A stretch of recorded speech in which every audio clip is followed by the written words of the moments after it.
On a une grande fille qui rentre facilement dans les demandes d'un enseignement très classique. Et donc, c'est assez facile, elle comprend, elle a de la logique. Donc, ça roule très bien pour elle. Et en tout cas, je pense qu'il faut avoir des enfants avec des particularités pour que ça fonctionne. Et la mienne, elle a ses particularités. Donc, ça marche. Mais on verra pour le deuxième. J'ai toujours été assez contente d'aller à l'école.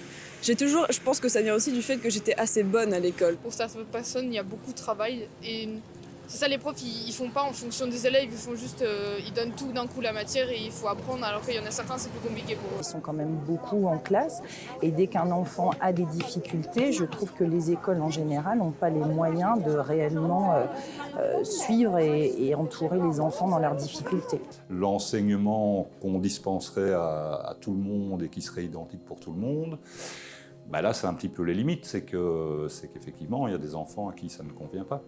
Gérer une classe entière, c'est déjà une charge assez importante, mais s'il y a en plus des élèves qui ont des difficultés spécifiques auxquelles on doit prêter attention, c'est vrai que ça rajoute en plus une charge de travail. Et je pense que, j'ai déjà pu donner cours dans des classes où il y avait des personnes de l'extérieur qui venaient aider ces élèves-là, et tout de suite, on se sent accompagné et aidé. Et on peut s'occuper de tout le monde sans devoir être concentré constamment sur cet élève-là qui en a besoin. J'ai connu des amis qui avaient fait un burn-out parce que l'école, c'était trop compliqué, il y avait trop de travail, les profs ne se rendent pas compte, quoi. En ce moment, il y a pas mal de pression au niveau des cours. Il y a les examens qui arrivent dans quand même quelques mois, mais ils arrivent. Donc les profs nous mettent souvent la pression. On doit étudier, beaucoup de contrôles, beaucoup de devoirs, etc.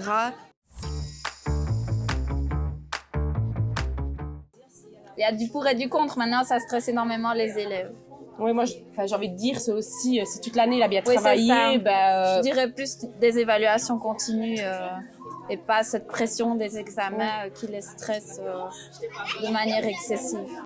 On demande beaucoup aux enfants. Je pense que tous les étudiants vont me comprendre, mais on prend tout, on englobe tout, on recrache, et puis après, 6 mois plus tard, il n'y a plus grand-chose, quoi. Donc, donc plus sur la longueur. Ça, ce serait plus pédagogique et plus intéressant. Moi, je préfère petit contrôle par petit contrôle. Comme ça, tu apprends plus vite et aussi, tu comprends. Faire plusieurs contrôles pendant l'année est suffisant. On en fait plus, on contrôle les acquis. Il y a d'autres moyens, je trouve, d'évaluer les élèves que de leur mettre toute la matière en un coup pendant une semaine sans pause et tout. C'est inutile. En fait, l'année se réduit à ça et je trouve que peut-être plus sur le travail journaliste, ce serait plus important. Je trouve qu'on pourrait essayer de voir comment faire déjà à leur âge pour qu'il y en ait moins. Donc, et en même temps, il faut les évaluer. Vous voyez, donc je suis mitigée, quoi. On n'a pas le choix, en fait, on doit le réussir parce que sinon on n'a pas de travail, on va pas avancer dans la vie et voilà. Je vois pas trop le but d'avoir des examens à presque toutes les années. Si on nous évalue déjà toute l'année, à quoi ça sert d'avoir des examens? À part une pression. Je suis un peu mitigée, je suis un peu entre les deux en fait. Quand c'est les examens, par exemple le CE1D, ça par contre je suis contre parce que c'est vraiment la deuxième année où tu es dans l'école, paf, il y a un examen. Moi, j'aurais préféré que ça soit progressif, les examens. Je suis pour le fait que les enfants soient suivis et qu'il y ait des retours, des appréciations, etc. Mais je pense que l'enfance n'est absolument pas le lieu de la compétition et donc du résultat.